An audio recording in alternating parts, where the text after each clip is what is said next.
Muli, maraming salamat po.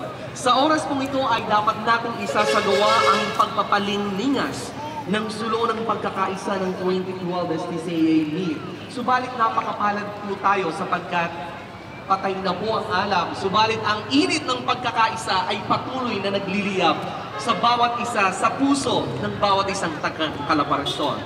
Mga kaibigan, mga panauhin, Rehiyon Calabarzon, dito po nagtatapos ang ating pangwakas na palatuntunan.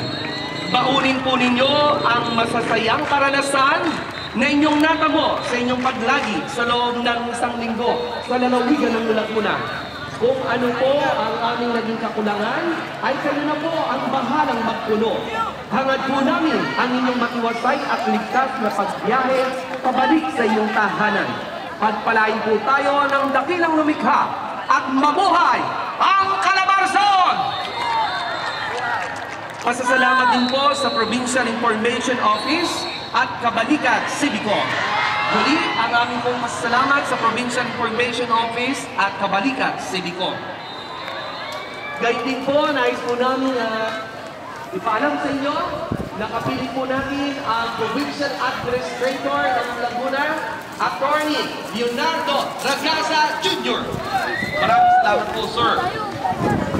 Ang mga players po ng Laguna... Oh, natinig niyo ba yun? Video! Ayan, naka-record. Naka-record ako pala. Good.